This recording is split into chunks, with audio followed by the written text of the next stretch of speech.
नमस्कार दोस्तों। आज हम एक और नई कहानी पढ़ेंगे जिसका नाम है और खर्राटे रुक गए। इसके लेखक हैं शीतल पॉल, चित्रकार हैं निखिल खत्री। आइए दोस्तों देखते हैं किसके हैं ये खर्राटे और क्यों होते हैं ये खर्राटे। चलिए शुरू करते हैं आज की ये रोचक कहानी।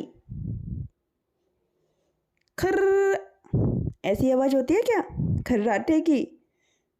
ओहो, कौन सो रहा है इस कमरे के अंदर? पेड़ पर बैठी चिड़िया ने पूछा। कौन भर रहा है इतनी जोर से खर्राटे? गिलहरी ने भी खिड़की से झांकते हुए पूछा। तितलियों ने भी खिड़की के अंदर झांकने की कोशिश की। सभी कान बंद करके बैठ गए। कहाँ से आ रही थी ये आवाज़?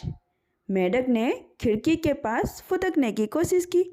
वह भी जानना चाहता था कि कौन सो रहा है अंदर।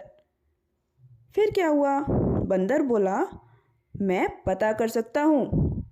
लेकिन कैसे? वाह, तो जाओ पता करो कौन सो रहा है अंदर। अब देखेंगे दोस्तों कैसे पता करेगा बंदर। जोर लगा के हैया। किस पे जोर लगाया बंदर ने? ये देखिए गेट पर। और बंदर ने अपनी पूंछ संभाली और पूरी जान लगाकर दरवाजे की कुंडी खोल दी। अब क्या होगा? ये देखिए, ये क्या दिखाई दिया अंदर? बंदर तो दब गया। अब किस में दब गया? किताबों के ढेर के नीचे बंदर दब गया। खर्राटों की आवाज़ अभी भी आ रही थी। वाह, किताबें! मोटी किताब, पतली किताब, नई किताब, पुरानी किताब, कैसी कैसी होती किताब। पर यह सब क्यों सोती किताब? आइए जानते हैं क्यों सोती किताब। कोई पढ़ नहीं रहा था इन किताबों को, इसलिए ये सो गई और जोर जोर से खर्राटे भरने लगी। दोस्तों, कभी आपने सुना है किताबें भी खर्राटे भरकर सोती हैं? मैं भी किताब पढ़ूंगी, गिलहरी ने कहा। मैं भी किताब पढ़ूंगा, मेंढक ने कहा। मैं भी किताब पढ़ूंगी, तितली ने कहा।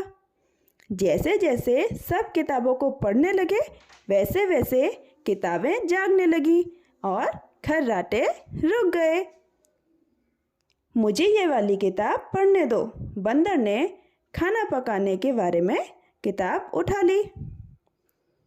अरे ये क्या? बंदर तो किताब पढ़ते पढ़ते ही सो गया। तो दोस्तों, कैसी लगी आपको ये कहानी? और सबसे ज़रूरी बात, क्या आपकी किताबें तो नहीं सो गई? आप कभी भी अपनी किताबों को सोने मत देना। रोज़ाना अपनी किताब ज़रूर पढ़िएगा। स्कूल में पढ़ते हैं, स्कूल से लौटकर घर पर भी पढ़ते हैं। जब आप रोज़ाना पढ़ेंगे तो आपकी किताब नहीं सोएंगी। ठीक है बच्चों, कभी आपकी किताब सोनी नहीं चाहिए, नहीं तो आपकी किताबों से भी ऐसी आवाज़ आएगी खर्राटे वाली। ध्यान रखना। आज की कहानी में इतना ही। फिर मिलेंगे किसी और ऐसी ही मज़ेदार कहानी में। तब तक के लिए बाय बाय।